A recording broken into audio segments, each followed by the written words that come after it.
नाज़रीन, मैं शुएब नदवी सबसे पहले आपकी खिदमत में सलाम पेश करता हूँ, आदाब बजा लाता हूँ। आप देख रहे हैं सदाए हक़। सदाए हक़ में आपका खैर मक़दम है, आपका इस्तक़बाल है। शिहाब जाफ़री के इस शेर के साथ कि तू इधर उधर की न बात कर, ये बता कि काफ़िला क्यों लूटा। तू इधर उधर की न बात कर, ये बता कि काफ़िला क्यों लूटा।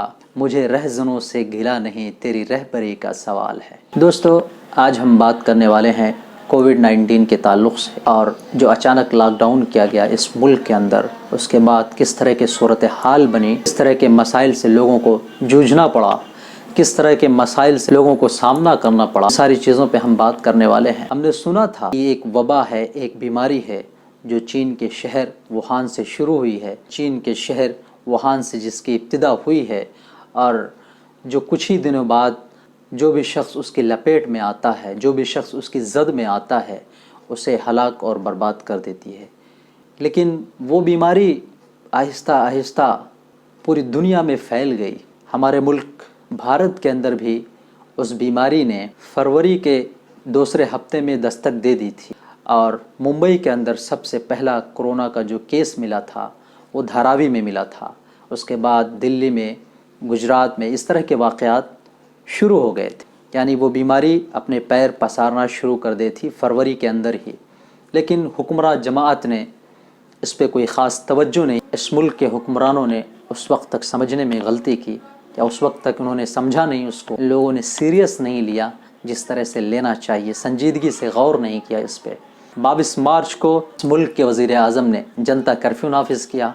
शाम 5 बजे ताली थाली के ज़रिए से कोरोना को भगाने की कोशिश की गई। मुल्क के आवाम ने मिल कर के थाली और ताली के ज़रिए से इस कोरोना की वबा को मुल्क से बाहर भगाने का काम अंजाम दिया। लेकिन ज़ाहिर है वो वबा है, वबा जो है ताली और थाली से नहीं जाती है, बल्कि बीमारी है तो उसका इलाज ढूंढना चाहिए था। 23 तारीख का दिन गुजर गया पूरी तरह से। 23 तारीख की रात 8 बजे इस मुल्क के वज़ीर आज़म साहब लोगों से ख़िताब करते, और रात 8 बजे का ख़िताब इस मुल्क के वज़ीर आज़म का बड़ा ही ख़तरनाक हुआ करता। उसका एक रिकॉर्ड है, चाहे वो नोटबंदी का ख़िताब ले लीजिए या फिर कोरोना वायरस के लॉकडाउन का। उन्होंने दूसरे दिन से मुकम्मल तौर से लॉकडाउन का ऐलान कर दिया। जो शख्स जहाँ है वहाँ पर ठहर गया। वो लोग जो रोज़ाना कमाते थे और रोज़ खाते थे, यानी मज़दूर तबका, लेबर क्लास पूरी तरह से पिस गया। उन लोगों की ये उम्मीद थी कि शायद अप्रैल के अंदर मामला अच्छा हो जाए, या मई के स्टार्टिंग में मामला सुधर जाए। लेकिन जब उन्हें कोई आस और उम्मीद बाकी ना रही उनकी, तो उन लोगों ने शहरों को छोड़ना शुरू कर दिया। उन लोगों ने शहरों को छोड़ करके अपने गांव जाने में ही आफियत और भलाई समझी, क्योंकि उन्हें इस बात का डर था कि आमदनी बंद हो चुकी है, पैसा कमाने का जो ज़रिया है वो बिल्कुल बंद हो चुका है, और जो हमारे पास बचा हुआ माल था, बची हुई जो रकम थी, वो भी ख़त्म होने के करीब है। तो कहीं ऐसा ना हो कि हम बैठ करके अपने घरों में भूखे मर जाएं। इस डर के और खौफ की वजह से उन लोगों ने शहरों को छोड़ना शुरू किया। किस तरह से बच्चों ने, बूढ़ों ने, जवानों ने शहरों को छोड़ा है। मई के महीने में चिलचिलाती धूप के अंदर छोटे छोटे बच्चे पैदल चले जा रहे हैं। तकरीबन 1500 किलोमीटर का फासला है, 2000 किलोमीटर का फासला है, लेकिन एक जुनून है कि नहीं, बस जाना है। भूख और इन्फेक्शन के ख़तरे के दरमियान की जो जंग है, लेकिन इसमें हमेशा भूख का डर जीत जाता है। वज़ीर आज़म के अचानक इस ऐलान की वजह से लोग जहाँ के थे वहीं रह गए। उनको एक जगह से दूसरी जगह जाने का मौका नहीं मिला। होना ये चाहिए था कि कम से कम 1 हफ़्ता या 10 दिन का अगर वक्त दिया गया होता, कि जो शख्स जहाँ जाना चाहता हो, अगर वो कहीं है, किसी काम से गया हुआ है, वो अगर अपने आबाई वतन जाना चाहता है या एक जगह से दूसरी जगह जाना चाहता है, वो चला जाए। 1 हफ़्ते का वक्त दिया जाता है, 1 हफ़्ते की मोहलत है। उसके बाद इस मुल्क में मुकम्मल तौर पे लॉकडाउन लगा दिया जाएगा। तो शायद इतने लोग परेशान नहीं होते जितना लोगों ने परेशानियाँ झेली, और सैकड़ों लोगों की जानें गईं। इसमें कोई नज़्म नहीं था, जिसके लिए कोई तैयारी नहीं की गई थी, जिसके लिए कोई प्लान तैयार नहीं किया गया। हम देखते हैं कि किस तरह से जब मज़दूरों के बचे हुए पैसे ख़त्म होने लगे और उनकी आमदनी का जो ज़रिया था वो बिल्कुल बंद हो गया, उन्हें ख़तरा लायक हुआ कि हम भूखे मर जाएंगे। कहीं ऐसा ना हो हम मुंबई के अंदर भूखे मर जाएं। इससे अच्छा हम गांव चलते हैं, गांव हमारे लिए बेहतर और सेफ़ है। بالمقابل شہر کے۔ ہر مزدور کا، ہر لیبر طبقے کا یہی سوچنا تھا۔ لوگوں نے پہلے ٹکٹ کے لیے درخواست دی، لیکن جب ان کے ٹکٹ نہیں ملے، اتنی رش تھی اس وقت جانے والوں کی ہر بڑے شہر سے، چاہے وہ دلی ہو، ممبئی ہو، حیدرآباد، گجرات، یعنی جو بھی شہر ہیں بڑے جہاں پر مزدور طبقے کے زیادہ لوگ رہتے ہیں، ہر شخص اپنے گاؤں جانے میں عافیت محسوس کر رہا تھا۔ ہم نے دیکھا ہے 2 مہینے کے بعد، یعنی مئی کے اوائل میں، مئی کے مہینے میں کس طرح سے لوگ ٹرکوں میں بھر بھر کے گاؤں جا رہے تھے، ڈی سی ایم میں بھر کے جا رہے تھے۔ جس کے پاس جو سواری میسر تھی اس سے وہ گاؤں جانے میں عافیت محسوس کر رہا تھا۔ بہت سے لوگ رکشے میں گئے، بہت سے ان کے پاس کار تھی اس سے گئے، بہت سے لوگوں کو کچھ نہیں ملا تو سائیکل سے گئے، بہت سے لوگوں کے پاس وہ بھی میسر نہیں ہوا تو ان لوگوں نے پیدل چلنا شروع کر دیا۔ آپ سوچیں ذرا، 1500 سے لے کر کے 2000 کلومیٹر کا سفر ایک انسان پیدل سفر کر رہا ہے۔ کہہ دینا اور سن لینا بڑا آسان ہوتا ہے، واقعے کو نقل کر دینا، واقعے کو بیان کر دینا اور اس کو سن لینا یہ آسان لگتا ہے، لیکن جب آپ اس کو عملی زندگی میں کر کے دیکھیں گے تب آپ کو سمجھ میں آئے گا۔ آپ اپنے آپ کو ان مزدوروں کی جگہ رکھ کر کے سوچیں، اس غریب عوام کی جگہ رکھ کر کے سوچیں، پھر آپ کو اس بات کا احساس ہوگا کہ یہ لاک ڈاؤن جو اچانک کیا گیا تھا، جو ان پلان تھا، غیر منصوبہ بند طریقے سے، غیر منظم انداز میں کر دیا گیا تھا، اچانک کر دیا گیا تھا، جس کی وجہ سے مزدور غریب طبقہ بالکل پھنس گیا تھا، بالکل پھنسا ہوا تھا ایک جگہ پہ، اس کے پاس کوئی راستہ نہیں تھا۔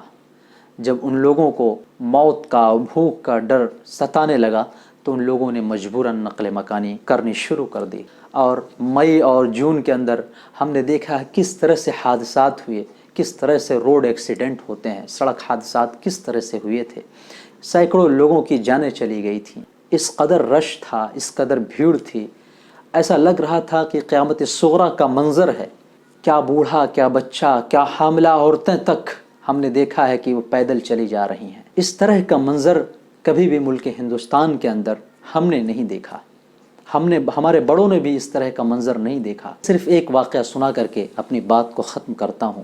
شاید یہ ایک واقعہ، اس کے ذریعے سے بہت سارے واقعے کی عکاسی ہو جائے گی۔ BBC کے رپورٹر نے اس واقعے کو کور کیا ہے، اور راجن نامی ایک شخص جو رکشہ ڈرائیور تھا اس کی آپ بیتی کو اس کے زبانی سنا ہے۔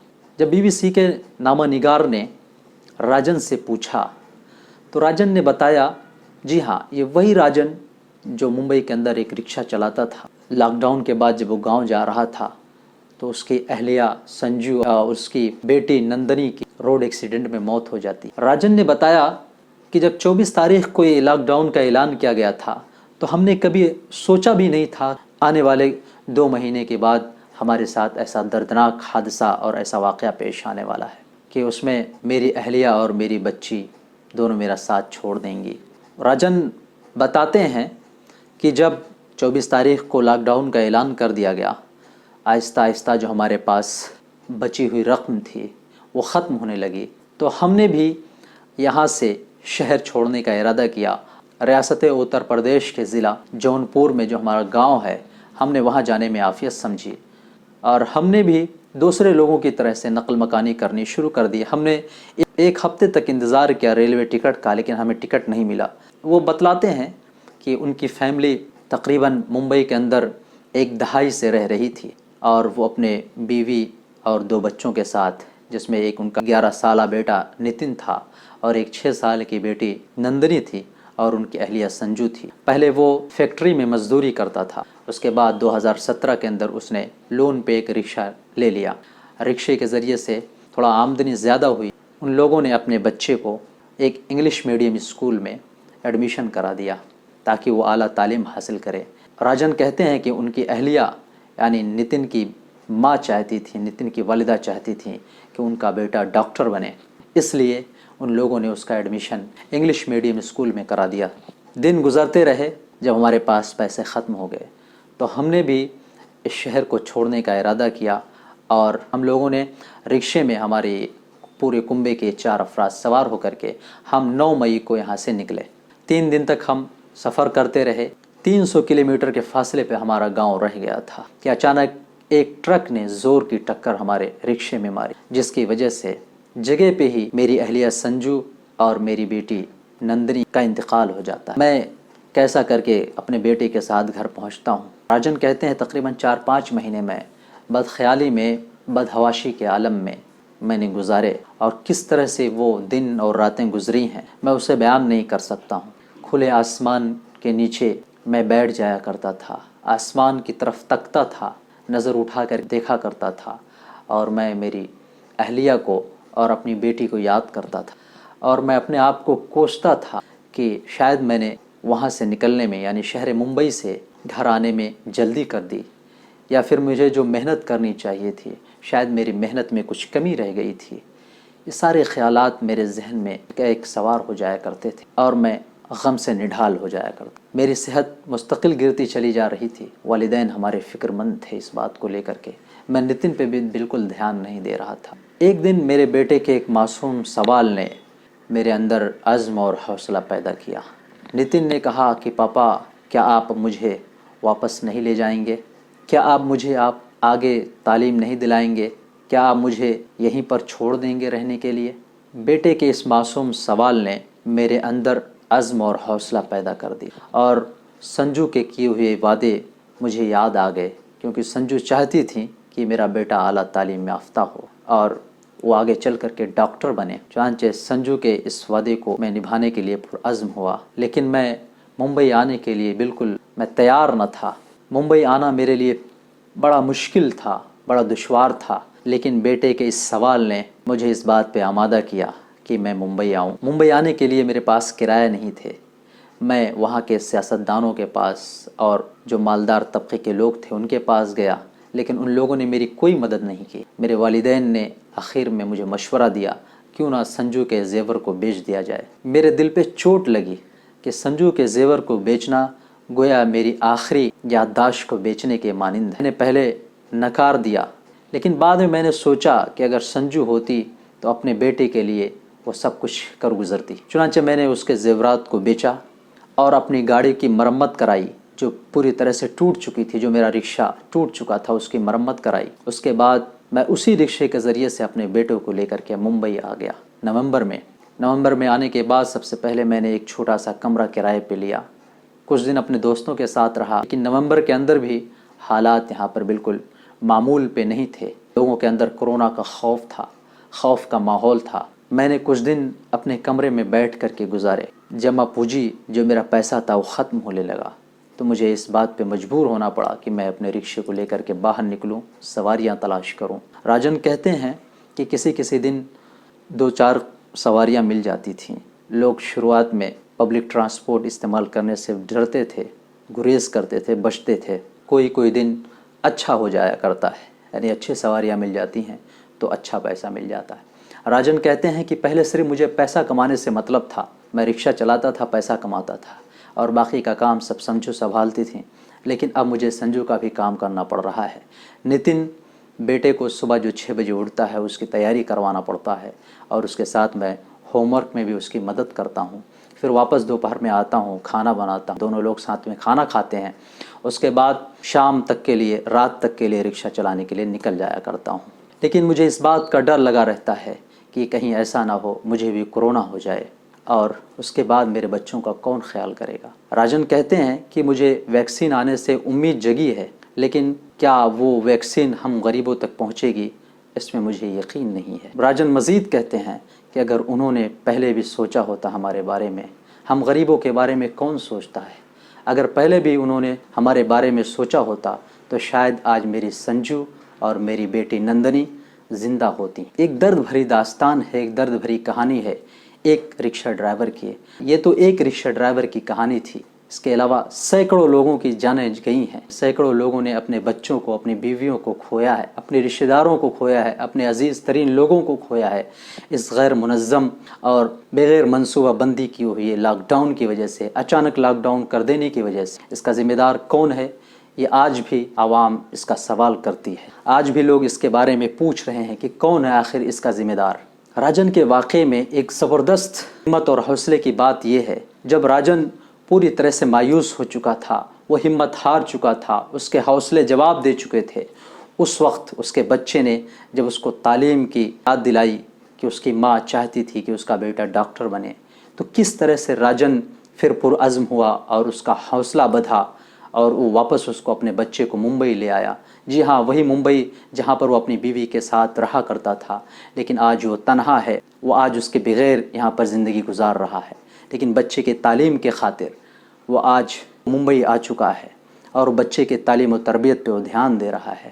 آپ سب سے گزارش ہے اپنے بچوں کو ضرور تعلیم دیں، خود بھوکا رہیں لیکن بچوں کی تعلیم و تربیت پہ مکمل دھیان دیں، بچوں کے لیے بچوں کی تعلیم پہ پیسے خرچ کریں۔ راجن کے اس واقعے میں زبردست پیرنٹس کے لیے ایک نصیحت ہے، پیرنٹس کے لیے ایک سبق ہے کہ بھوکا رہیے لیکن اپنے بچوں کو ضرور ایجوکیشن دیجیے، تعلیم ضرور دیجیے اپنے بچوں کو۔ اس لیے آپ سے میری گزارش ہے کہ آپ اپنے بچوں کو تعلیم دیجیے۔ اگر آپ کو ایک وقت بھوکا رہنا پڑے، بچوں کی تعلیم و تربیت میں بالکل کمی مت کیجیے، اور دعا کرتا ہوں میں کہ اللہ رب العزت اس وبا کو مکمل طور پہ ختم کر دے، اس لیے کہ ابھی بھی شہر ممبئی کے اندر حالات معمول پر نہیں ہیں۔ آج بھی ممبئی کی لوکل لائف لائن جس کو کہا جاتا ہے وہ بند ہے، وہ نہیں چل رہی ہے، اسکول اور کالجز بند ہیں ابھی تک۔ اس لیے میری دعا ہے کہ اللہ رب العزت جلد از جلد اس بیماری کو ختم کر دے۔ آج کی ویڈیو میں بس اتنا ہی۔ اگر ہماری ویڈیو پسند آئے، اچھی لگے تو ہمارے چینل کو سبسکرائب کرنا نہ بھولیے، لائک کریے، شیئر کریے، کمنٹس کریے۔ Thanks for watching. پھر ملیں گے دوسری ویڈیو کے ساتھ۔